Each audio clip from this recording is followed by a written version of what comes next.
Salam, my name's Amanda Seifu, and I'm from Abuna Gorgoria School's Alexandria branch from Virginia. I go to Sandase Church, and I'm a high school senior. Today, I'm proud to interview Professor Haile Garima. Professor Garima is a film director, producer, and screenwriter. Additionally, he teaches at Howard University, located in Washington, D.C. Thank you for joining us today, Professor Garima. It's very nice to meet you. And nice to meet you, my sister. Thank you. Would you please introduce yourself? Well, you did introduce me. My name is Haile Garima. Of course, I'm not teaching at Howard anymore. I have retired. Now I'm an independent filmmaker. Congratulations. So to Thank start off, what led you to pursue the film industry? Well, I would say filmmaking for me was a logical, although I didn't know it when I was young, it was a logical um, journey to have come towards cinema. Although my initial childhood nurturing deals with storytelling. My grandmother was a storyteller. My father was a playwright. My mother was a good storyteller. So storytelling was the reason I got into first theater, then after so many years in the United States, I began to study filmmaking at UCLA. And from then on, I've been trying to make films on my own. I'm an independent filmmaker. I don't belong to any industry. It's very different. And that's why I teach, work, and make my movies. That's amazing. What would you say the hardest part of your journey leading to where you are today is? Well, it's really more the lack of economic means to really tell as many films I would have told or would like to tell. And so in filmmaking, the biggest problem is finance, especially for my type of filmmaker who wants to make films that I want to make films. I don't like to be given by nobody what kind of film to make. Therefore, that makes it harder to get financing. But still, it takes me years, but I've done few films. Let's elaborate on the financial issues. How do you get around that, and where do you go to seek the profits or the money to make the films? Well, in my case, in my own case, it would be that it's a common problem to all Africa. Ethiopia, there was no national policy on cinema. There's not a national policy on cinema. Ethiopians do not finance their culture. Ethiopians do not invest. Those who even have resources do not invest in cinema. Therefore, if I want to tell a film about uh, um, certain stories where I grew up, or uh, my grandfather, or Emperor Minilik, or Teget Aitu, or any story I want to do, there is no finance for them, period. Because we Ethiopians, and in general Africans, we do not consider culture as a very important part of being human and transformative in the world. And so we always think it's stomach, food, okay, shelter, and fancy life and dancing, whatever. We think that's life. And therefore, we don't invest on the uh, cultural sphere to bring about a very diverse uh, story, as diverse as Ethiopia is. But it's an African problem in general. And that's why I'm here. And that's why I also uh, make films in America dealing with African American question, because that's also what my orientation has been since I came to America. I've been in the community of African Americans. I try to tell their stories as my story, not only their stories, but as my own story. and therefore it's difficult to make this kinds of cinematic intervention in the society unless you are a descendant of the white supremacist culture of America. So there are definitely some struggles, as you've mentioned, to creating these films. But what would you say is the most rewarding part of sharing this culture through film? When people, especially when Black people, uh, line up, go to see your film, and give you feedback to improve you, to make you be a better filmmaker, is the best part of filmmaking for me. That's amazing. You mentioned that you were born in Ethiopia, so I wanted to ask, how has your perspective as an immigrant impacted your career in the U.S.?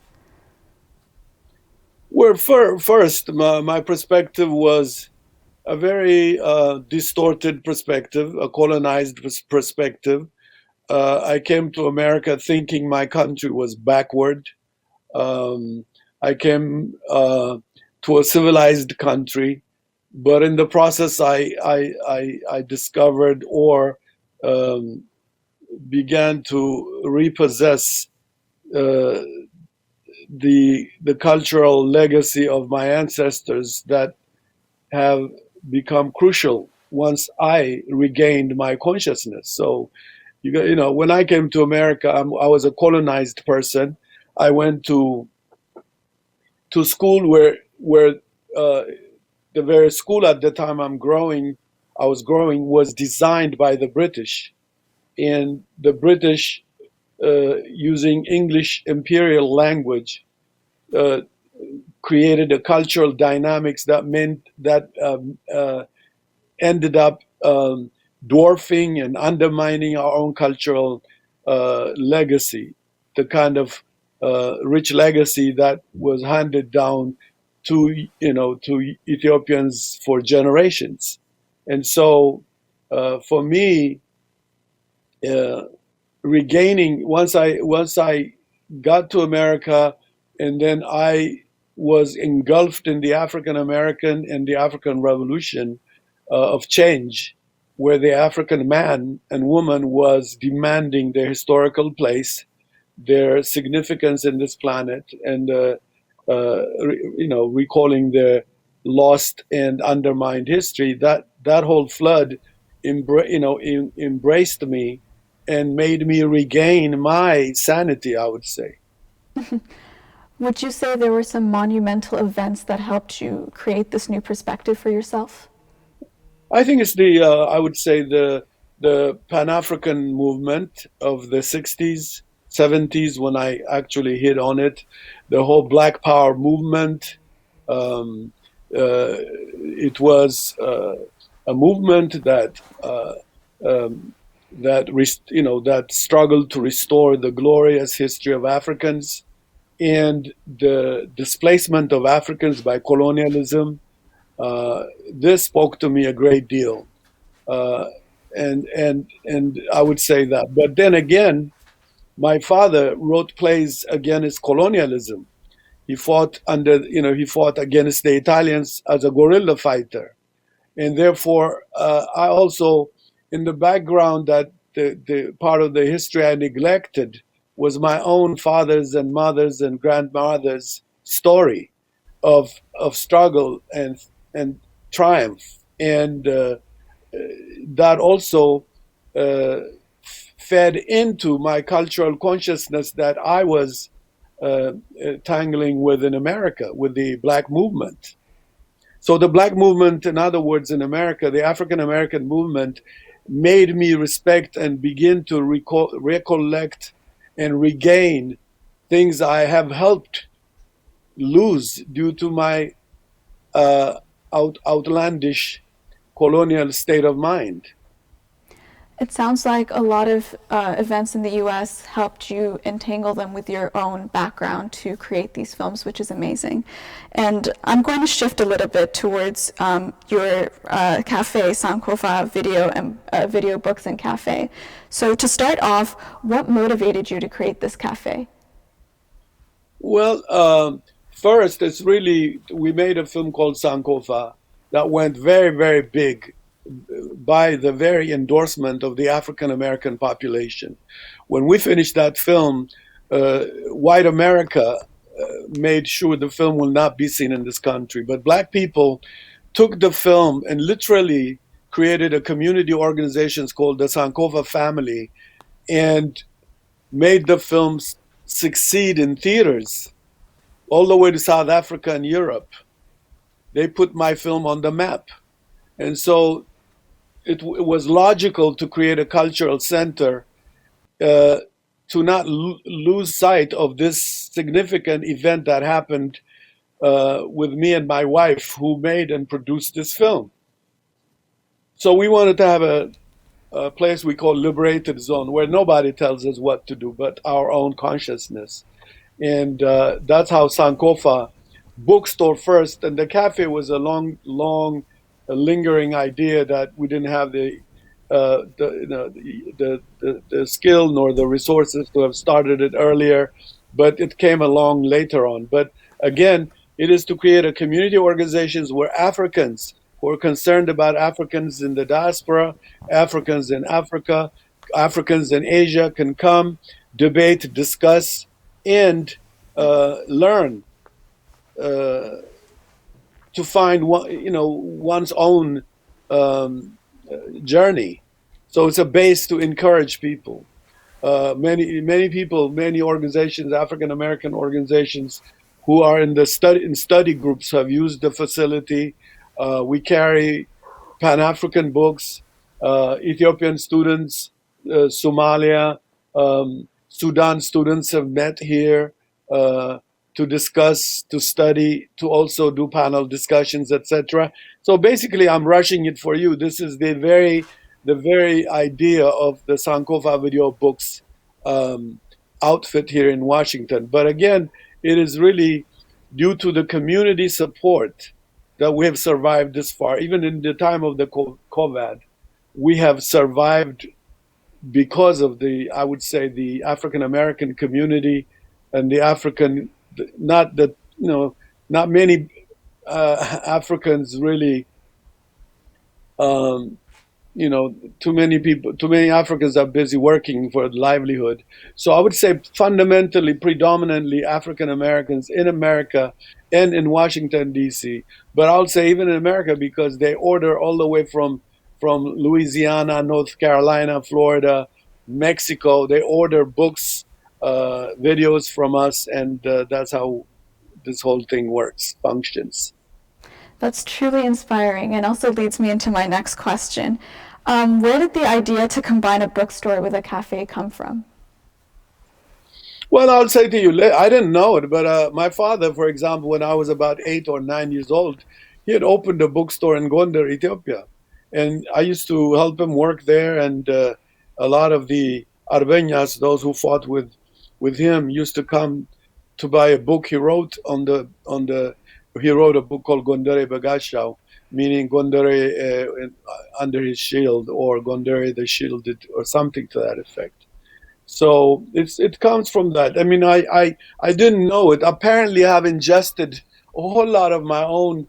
Uh, Even when I was stupid, crazy, and dumb, I was ingesting a lot of what my grandmother, and my father were actually um, sprouting around my surroundings. So the bookstore is one, but the plays he wrote did certainly. I used to act in his plays.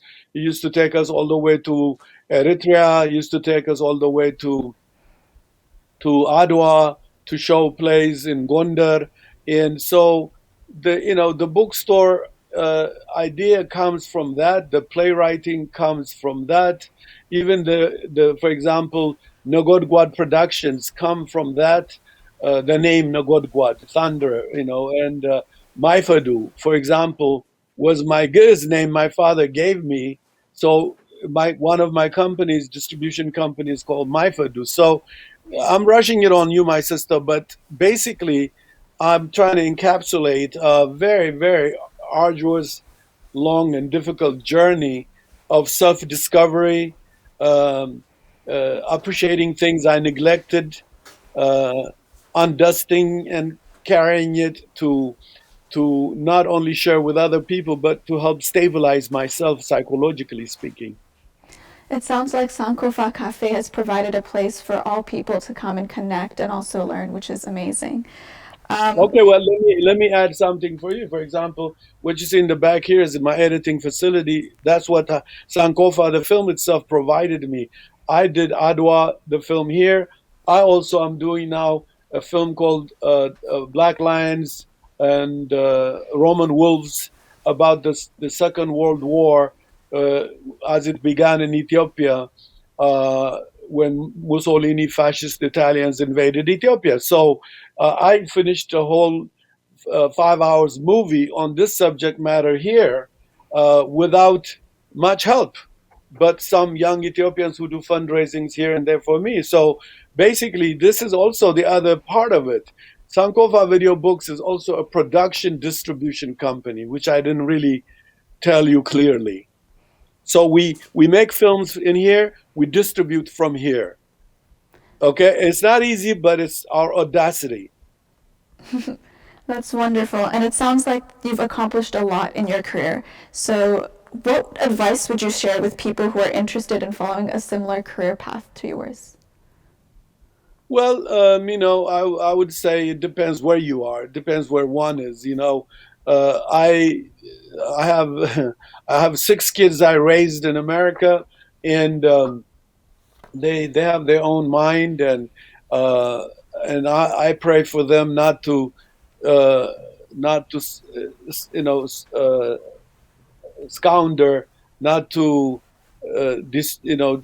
waste their time as confused as I was in the amount of time I spent confused.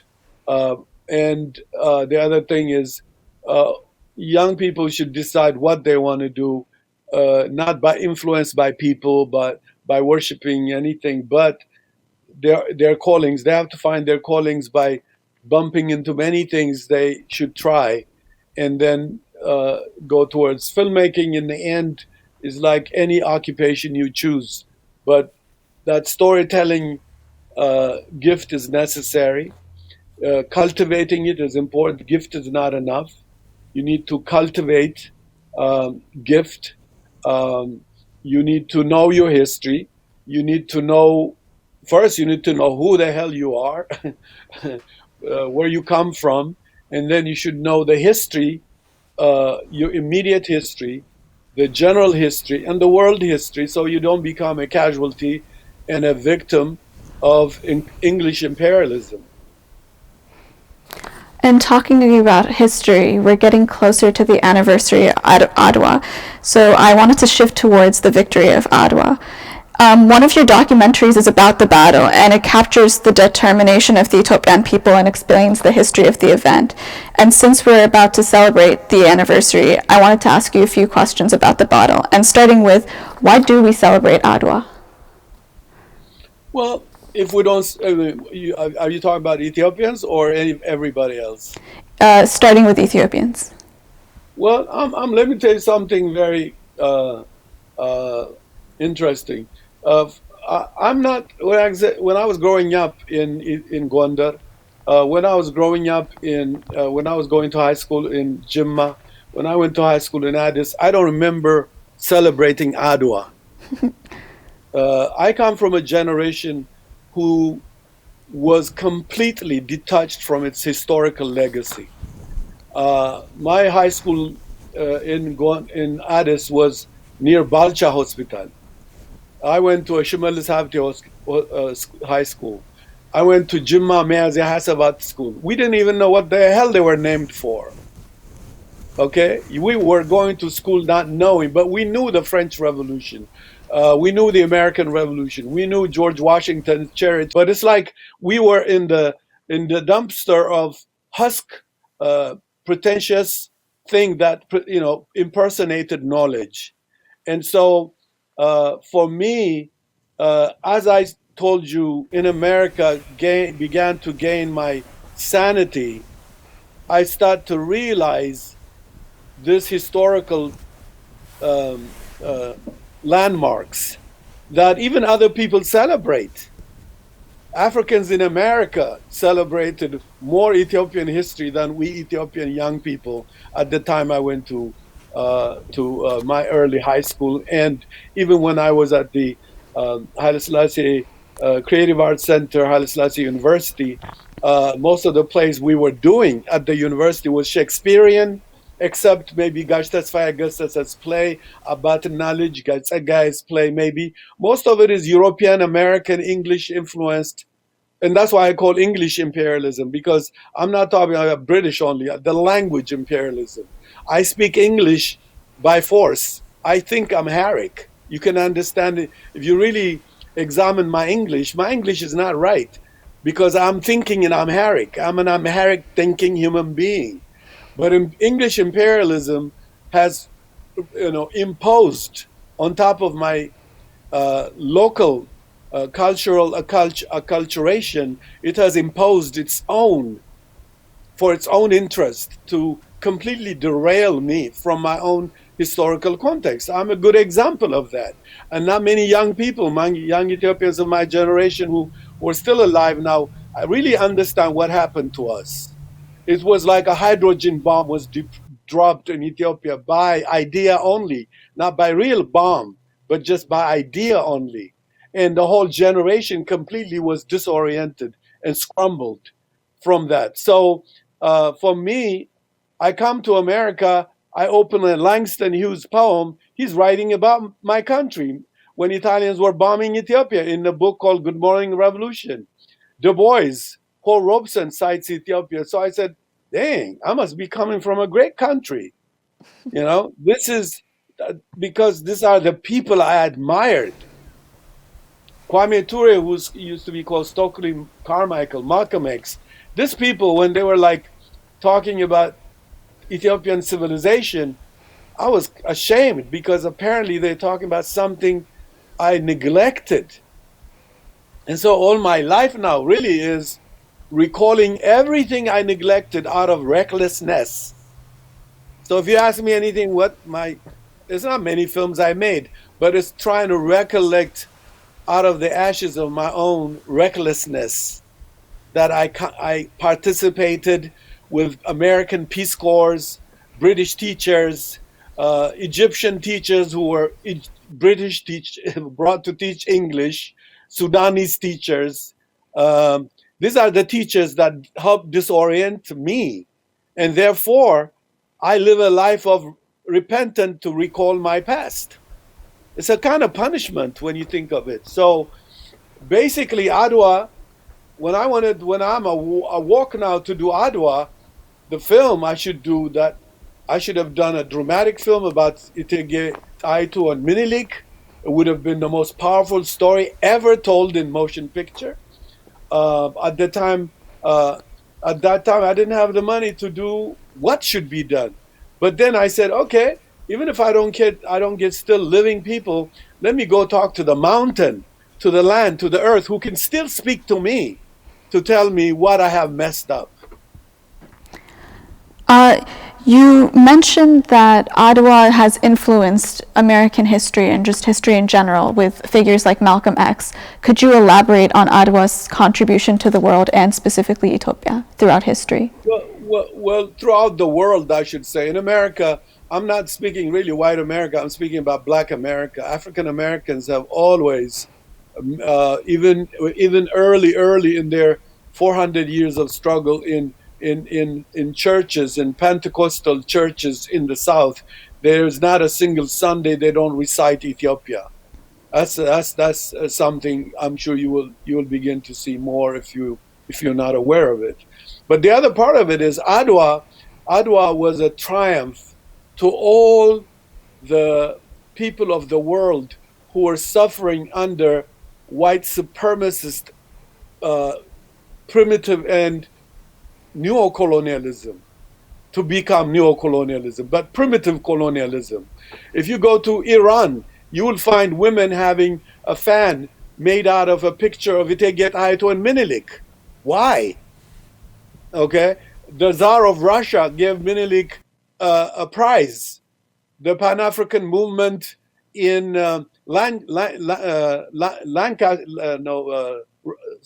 in England, Manchester, England, made Menelik honorary chairman. And so it's all over Africa. For example, Ethiopia and Sudan, like they are now squabbling, they always fight. But the day Ethiopia won Adwa, it was a 3 o'clock war. In 3 o'clock, Ethiopians completely finished industrially armed European colonizer that all Africans were suffering from. That morning, Sudan stopped fighting with Ethiopia, and they were dancing for a whole 1 week, admiring Ethiopians for defeating Italians. What do you say? That is a global impact of Adwa. Not, I mean, we were learned and educated to minimize, disfigure, disorient our own historical legacy. But the world kept it up, even at the time it happened. Yeah, just like you said, the world definitely still remembers Adwa. And coming back to present day, how would you say it impacts us today, Adwa's legacy? Well, I would say this to you, Adwa for me shows Ethiopia's capacity. Ethiopia's capacity, not in a honky-dory way, Ethiopia's capacity to win, regardless of small contradictions, even big contradictions we have with each other. Adwa teaches us that when you unite, Ethiopians united can defeat the devil, period. That's what it means.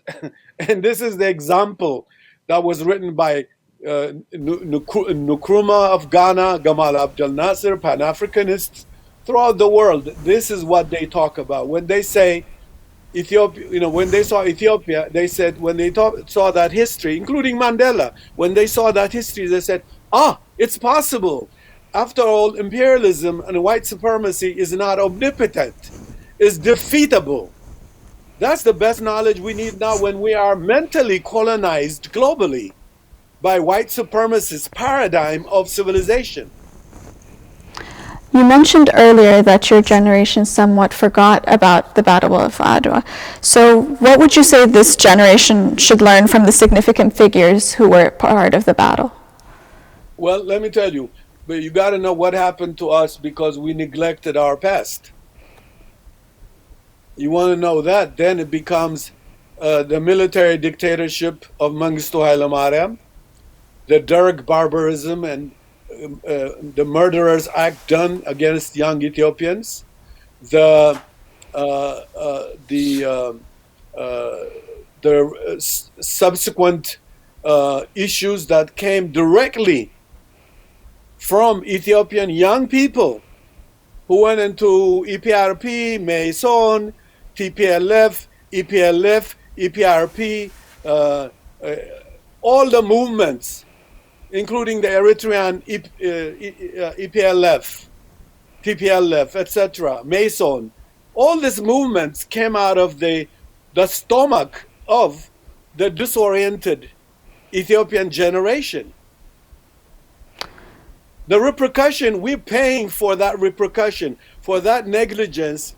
If you hear Ethiopians killing each other, I will trace it for you from miseducation and disorientation of one's own history.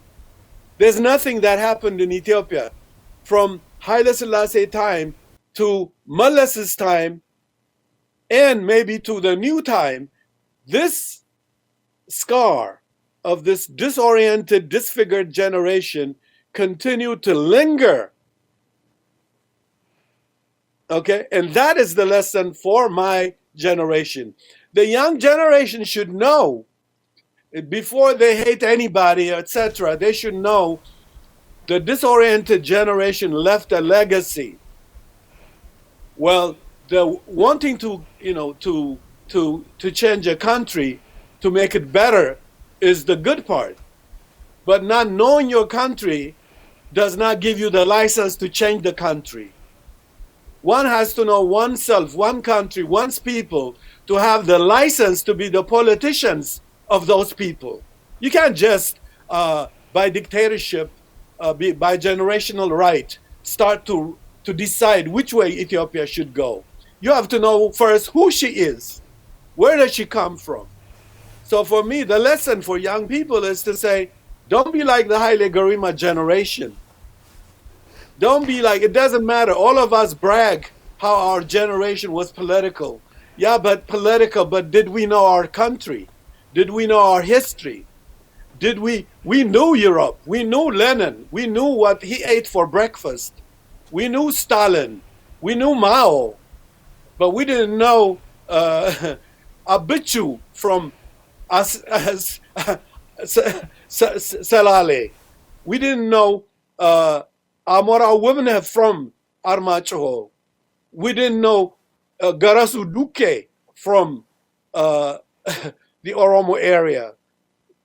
Even Oromos don't know what their people have done in the Battle of Adwa, in the Battle of the Italian the second time they came. So many would say to you, oh, it's not my history. No, your ancestors fought. Own what they fought for.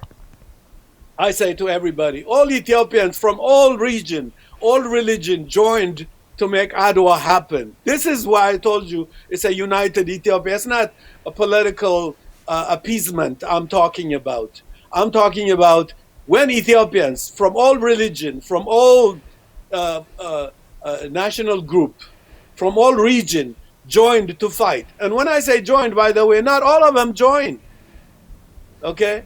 In any part of Ethiopia, when the Second World War came, okay, the guerrilla fighters from all regions, it was no monopoly on one region. There's not a region that didn't fight, but a majority of Ethiopians were also collaborators with Italians. And we hide behind those who chose to fight. But they are from all regions of Ethiopia. I have filmic documentation on this. On film. Bagahad የሚታይ, in other words. You briefly mentioned that there are misconceptions around the battle. Could you elaborate on some of those and what you would say about them? Yeah, because I myself started the film by that misconception. I was thinking, how can Ethiopians defeat white people? Because I was taught white people are number one, omnipotent, and gods of the world. So I asked my father, how? How can Ethiopians defeat this wretched people? How can we defeat white people? That's the problem we have mentally. And many Ethiopians who wrote history would say, oh, the Italians didn't know where the battle was, they were lost, excuse. They would say there were more Ethiopians than Italians, false excuse. The psychological component is always undermined. Ethiopians psychologically have two aspects of fighting. They have a psychological warfare system, psychological, but they also have psychological, self-psychological therapy they do pre-war to get going. And when a bullet was hitting them, until so many hours, they wouldn't feel the wound and be defeated because they were not mentally defeated in the head. And so the way they defeated, there were Ethiopian historians, English historians who will tell you one church was they thought the Italians thought this, they thought that. All this is excuse to say Ethiopians could not have defeated Europeans. It's to justify that. The scholarship is full of this documentation. It sounds like Adwa has left us with rich history and valuable information that not just Ethiopians should cherish, but the world as a whole. And before we end this interview, what final message would you like to give the audience? My sister, what do you mean final message? All of what I said is final. About Adwa's impact on us. Well, no, I've really told you. I know I don't know anything. What I would add on, because for me, Adwa, in its own merit, it's a historical reality. Will survive disoriented generations. It will survive our stupidity and ignorance. Adwa will always be there. It's already earmarked in the historical chapters of global history. Uh, it's up to us to own it, in spite of critical discussions we might have against it, Ethiopians. But still, the predominant idea or the symbolic idea of Adwaism is Pan-Africanism. It is an African wealth, an African history. In fact, that's why most Africans, regardless of lost Ethiopians, kept up the fire burning, the torch of Adwa burning all the time. If we were decisive, Adwa would be lost by now. We were actually exporting a lot of the paintings back to Italy. All the cannons Ethiopians took from the Italians at Adwa is back in Rome. I filmed it there, etc. So we're not possessive about our history. We should be possessive about our history. Share it with those who genuinely have a certain vitamin to get out of it. It's nutritious for the stabilization of the colonized mind. Thank you so much for sharing your story and Adwa's history as well. The knowledge and your experiences were so valuable to us. Thank you, my sister. Thank you. Adwa has definitely left a mark for all of us, and in so many different ways, and you continue to share our country's history with the world. So thank you again for joining us. Thank you, ma'am. Thank you, my sister. Thank you. And to our audience, thank you for joining us. And to those of my generation and others, I hope you enjoyed this interview and learned from Professor Haile Gerima. His input on Adwa and his story was inspiring. And as we get closer to Adwa and celebrate it, it's important that we understand our history and honor it. Thank you again for joining us.